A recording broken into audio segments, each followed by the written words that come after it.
अशोक खरात जवळीक प्रकरणात रुपाली चाकणकरांची एसआयटी चौकशी। नाशिकमध्ये गेल्या 3 तासांपासून चौकशी सुरू।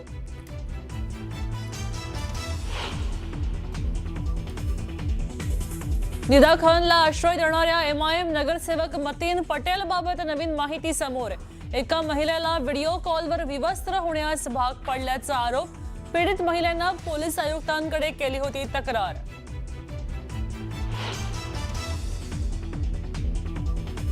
विकास लवांडेंनी घेतली बारामतीतल्या मोदी बागेत शरद पवारांची भेट।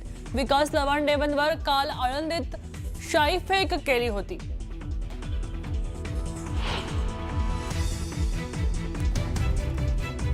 बीडमध्ये डिझेलच्या टँकरचा अपघात। नागरिकांची डिझेल जमा करण्यासाठी धावपळ।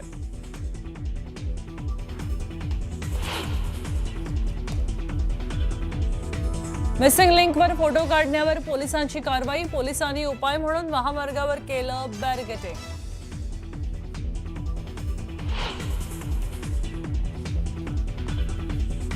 अभिनेता थलपती विजय झाले तमिळनाडूचे नवे मुख्यमंत्री। राज्यपालांनी दिली पद आणि गोपनीयतेची शपथ।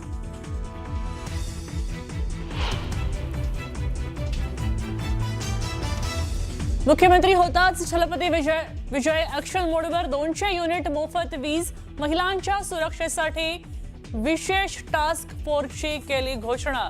तर अंमली पदार्थांविरोधातही स्वतंत्र एसटीएफची घोषणा।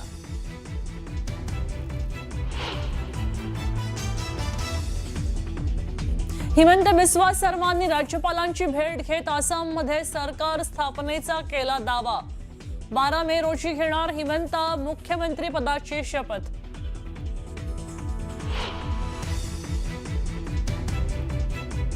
बंगाल विजयानंतर मोदींचं मिशन दक्षिण। बंगळुरूतल्या आर्ट ऑफ लिव्हिंगच्या कार्यक्रमात झाले सहभागी। तर देशानं स्थिरता आणि शांतीसाठी मत दिल्याचं बंगालच्या विजयावर केलं प्रतिपादन। नमस्कार, मी मृगा। रुपाली चाकणकरांची बातमी आहे। 3 तासांपासून त्यांची सलग चौकशी सुरू आहे। एसआयटी त्यांची चौकशी करतेय। भोंदू खरात प्रकरणी नाशिकमध्ये एसआयटीनं चौकशी लावली आहे। आता खरात प्रकरणात रुपाली चाकणकर यांची नाशिकमधनं ही चौकशी सुरू असल्याचं कळतंय। खरातवर महिलांनी लैंगिक शोषणाचे आरोप केले होते आणि त्याच सोबत खरातचे कोट्यवधींचे आर्थिक व्यवहार, तंत्रमंत्राच्या नावाखाली आर्थिक फसवणूक असे एक ना अनेक गुन्हे दाखल आहेत। दरम्यान अशोक खरात जवळीक प्रकरणी विरोधकांनी रुपाली चाकणकरांवरही आरोप केले होते आणि या प्रकरणी अखेर चाकणकरांनी राज्य महिला आयोगाच्या अध्यक्षपदाचा राजीनामा दिला होता।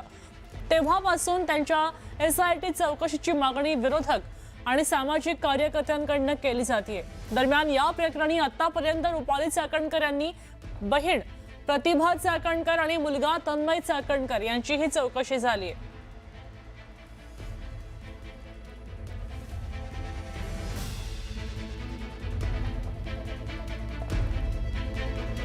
दरम्यान चौकशीसाठी एसआयटी समोर हजर राहण्यापूर्वी चाकणकरांनी नेमकं काय म्हटलं होतं पाहूया। अनेक शंका तुमच्या सगळ्यांच्या मनामध्ये आहेत। ज्यावेळेस हा तपास पूर्ण होईल या तपासामधूनच त्या तुमच्या सगळ्या प्रश्नांची उत्तरं मिळणार। त्याच्यामध्ये जी खाती होती ती सगळी बनावट खाती आहेत आणि ते सगळा अहवाल तुमच्या समोर येईल।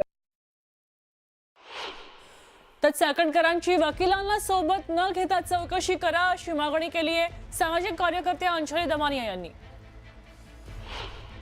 हा जो सगळा पंचतारांकित हॉटेलांमध्ये काय झालं, अनेक गोष्टी शिवनिका संस्थानात काय झालं, खरं जे आहे ते सगळ्यांचे जे अकाउंट उकडले गेले, समता पतसंस्थेत काय काय झालं, जगदंब पतसंस्थेत काय काय झालं, हे जे मोठे आर्थिक व्यवहार झाले या सगळ्याची चौकशी होणं गरजेचं आहे।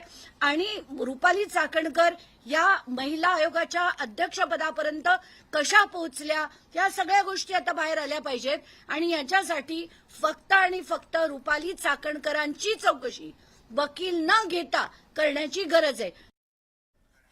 दरम्यान या भोंदू अशोक खरातला अटक झाली आणि त्यानंतर विरोधक आणि सामाजिक कार्यकर्त्या रुपाली चाकणकरांवर कोणते कोणते आरोप केले आरोप पाहूया।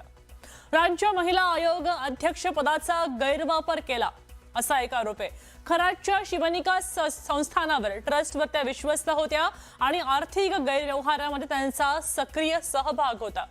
तर खरातशी त्या सतत संपर्कात होत्या. त्यांचे 177 फोन कॉल्स आले होते. चाकणकरांचा मुलगा बहिणीचे खरात सोबत आर्थिक व्यवहार होते. बहीण प्रतिभा चाकणकर यांच्या बँक खात्यावर खरात नॉमिनी होता असंही कळतंय. आणि अहिल्यानगरमधल्या स्थानिक पत्रकारावर सुद्धा दबाव आणला होता असे अनेक आरोप त्यांच्यावर आहेत. तर दरम्यान अशोक खरात प्रकरणात 4 मंत्र्यांचा सहभाग आहे आणि ही नावं आता आपण मुख्यमंत्र्यांकडे देणार आहोत असा दावा नाना पटोलेंनी केलाय. तर तुमच्याकडे असलेली नावं जाहीर करा असं आवाहन सामाजिक न्याय मंत्री संजय शिरसाट दिलंय. पाहूया. या खरात प्रकरणामध्ये महाराष्ट्रातल्या मंत्रिमंडळातले 4 मंत्री समाविष्ट आहेत. त्याची पत्र सुद्धा आम्ही आता मुख्यमंत्र्याला देणार आहोत त्याच्यातील. आणि या 4च्या मंत्र्यांना मंत्रिमंडळातून काढायची आम्ही मागणी करू. कारण की खरात प्रकरणात नुसता खरातच दोषी आहे असं नाही. त्याच्यामुळे महाराष्ट्रातल्या मंत्रिमंडळातले काही मंत्री त्याच्यामध्ये समाविष्ट आहेत. 4 मंत्र्यांची नावं आहेत. त्याच्यात त्यांचा सहभाग असेल तर नाना पटोलेंनी ते नावं मुख्यमंत्र्यांकडे द्यावीत किंवा जाहीर करावीत. निश्चित त्याची चौकशी केली जाईल. परंतु अंदाजपंचे ठोक ताळ्यावर नावं सांगणं आणि प्रत्यक्षात गुन्ह्यात सहभाग असणं हा भाग वेगळा आहे. म्हणून त्यांनी हे प्रेसच्या समोर सांगण्यापेक्षा मुख्यमंत्र्याला नावं द्यावीत आणि प्रेस समोर जर सांगायचंच असेल तर ते नावं उघडही करावीत. मुख्यमंत्र्यांना द्यायला पाहिजे, मान्य आहे. जाहीर का करत नाही? पुन्हा रोखला जाहीर करायला नाना पटोलेंना. जाहीर करावी ना, आजच जाहीर करावी. माझा त्यांना निरोप सांगा की जाहीर करायला सांगितलं आहे. असं आहे, काहीतरी प्रसिद्धी मिळण्याकरता बोलायचं.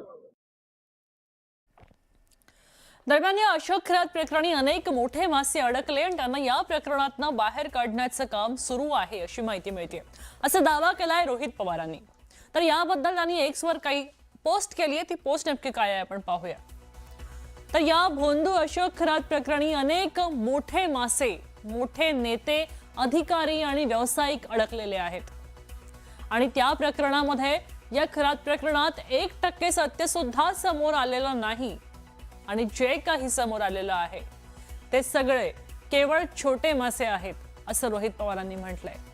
मग यामध्ये अनेक मोठे मासे आहेत. महाराष्ट्राच्या इतिहासामध्ये सगळ्यात काळा अध्याय म्हणून हे प्रकरण नोंद होणार आहे. तपासातनं सुटकेसाठी किंवा नाव बाजूला काढण्यासाठी मोठं आर्थिक रॅकेट काम करतंय अशी ही माहिती आहे असं रोहित पवारांनी म्हटलंय. मोठमोठ्या रकमा घेऊन अनेकांना यातून अगदी अलगद बाहेर काढलं जात आहे. आणि ज्यांना या प्रकरणातनं बाहेर काढायचं आहे त्यांना भोंदू विरोधात फसवणूक केल्याची तक्रार करायला सांगितलं जातं आणि या प्रकरणातनं बाहेर काढलं जातं अशी ही पद्धती आहे अशी माहिती आहे. या माहितीची शहानिशा करून मुख्यमंत्री महोदयांनी योग्य ती कारवाई करावी ही विनंती अशी पोस्ट एक्सवर या रोहित पवारांनी आता केली. तर जेफ्री एप्स्टेन सारखं खरातला सुद्धा मारून टाकतील असा दावा केलाय नाना पटोलेंनी. ते काय म्हणतायत पाहूया. खरात प्रकरणामध्ये खरातालाच फक्त नाचवण्याचं काम चाललेलं आहे. यासाठीच्या माध्यमातून आम्ही मागच्या वेळेस सांगितलं की विधानसभेतही सांगितलं की खरातला त्याच्याकडून सगळी माहिती घेऊन याला शेवटी जसं एप्स्टीनला मारलं तसं याला पण मारतील असं आम्ही आरोप केलेला आहे. ही वस्तुस्थिती पुढे आपल्या लक्षात येणार. अहो असं नाही होते. महाराष्ट्र आहे, यामध्ये असे प्रकार घडत नाही. मग असे प्रकार घडायचे असते तर आता पण खरात राहिलाच नसता ना. असा कोणताही बेछूट आरोप करून एक वातावरण भीतीचं तयार करायचं की आता तो खराताचं काहीतरी बरं वाईट होईल, तो काहीतरी मरेल. आपण अनेक असे प्रकरण पाहिलेले. तेलगी प्रकरण आपण बघा, किती वर्ष चाललं, त्याला काही झालं. हे तर बंडल स्टोरी आहे. या स्टोरीला काही अर्थ नाही. हिंमत असेल तर एखाद्या वेळ बोललं ना पूर्ण बोललं पाहिजे. अपूर्ण बोलू नये. व्यक्ती कुठल्याही व्यक्तीने अपूर्ण बोलू नये. काही मुख्यमंत्र्याला पत्र वगैरे नाही. तुम्ही त्यांना सांगा माझा निरोप. काही घाबरू नका.